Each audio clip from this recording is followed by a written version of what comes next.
2019 Hyundai Veloster North First Drive Review, Naughty and Nice. Nürburgring, Germany. The N in the 2019 Hyundai Veloster N's name supposedly represents Hyundai's R&D base back in Namyang. For the excuse to visit Germany, I'm glad N also stands for Nürburgring, the track on which it was honed and symbolic of the car enthusiast culture it wants a piece of. Because here in the Eifel Mountains it feels like a permanent party for gearheads. The parking lot where you access the Nordschleife for the legendary tourist laps is buzzing with cars from every corner of Europe.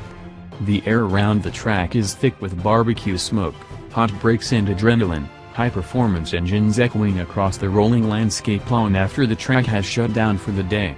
It's a heady atmosphere, and exactly the spirit Hyundai wants to capture for an American audience in the Veloster N. The man tasked with doing it is Albert Biermann, recruited from an equivalent job at BMW M for his instinctive understanding of what enthusiast drivers want. Proof of that is evident in the number of M2s and Ms you see pounding the Nordschleife tourist sessions. Hyundai is clearly hoping he can channel that expertise into its own products. He makes the right noises about the brand's home being in Korea, but on a sunny evening in the German countryside with a Pilsner in hand, it's clear this is his comfort zone, and N most definitely stands for Nürburgring. Next day we're out on the track itself. The exit from the pit lane so abrupt I've barely selected second gear before filtering out onto the Nordschleife.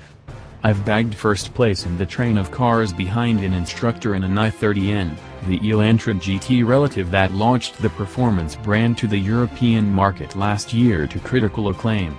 And I'm determined to make him work for his lunch.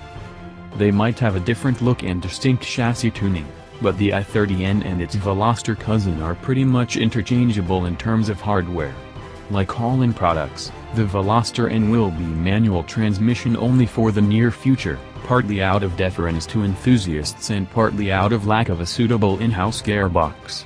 And they have the same 2.0-liter twin-scroll turbocharged engine driving the front wheels with 275 horsepower and 260 pound-feet of torque. That's a big jump from the 201 horsepower, 1.6-liter Veloster Turbo Ultimate and puts it square between the Golf GTI and all-wheel drive R, which is no accident given Volkswagen's performance products are the benchmark Hyundai needs to exceed. And the Veloster N is equipped to do just that. The looks are significantly beefed up while under the skin lurks significant body reinforcement and a rear strut brace to provide a solid basis for the steering and suspension.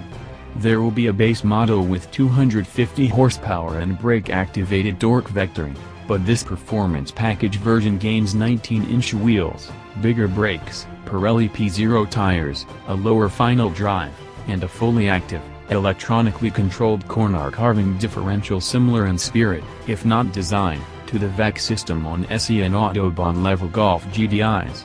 Unlike the passive mechanical limited-slip differentials used by Honda and others, this means Hyundai can tune the car's response in corner entry and exit, reducing understeer on both turn-in and underpower. A quick note about nomenclature: performance package is what Hyundai calls these upgrades in Europe on the i30N. It was used informally by Hyundai PR reps in conversation with us, but the package name, but not content, may change for the US market. This is one of 7 parameters you can tune for your own customized mode to complement the dedicated N setting. There are 3 on-road modes too: Normal, Sport and Deco, the intention being you can toggle instantly between these as well as the N and N custom modes via hotkeys on the steering wheel spokes. Straight out of the BMW M playbook and a more obvious example of Biermann's influence, gimmicky and grin control system branding undersells the significance of such technology at this price point. Via the touchscreen I pre-programmed a more nuanced and custom mode, but for this opening lap I go full N, the car tensing the instant my thumb connects with the checkered flag symbol. Throttle mapping, steering weight, adaptive dampers, exhaust sound, rev matching, stability control and the active differential all get dedicated calibrations, a wicked crackle from the tailpipes announcing we're ready for business. It's interesting that Hyundai and Biermann are more interested in talking about emotive responses than they are stats and figures. BPM not RPM as they have it in the promo material. In the high-pressure environment of a Nordschleife hot lap that translates into confidence-inspiring control responses contrived by folk who clearly understand what makes fast cars fun.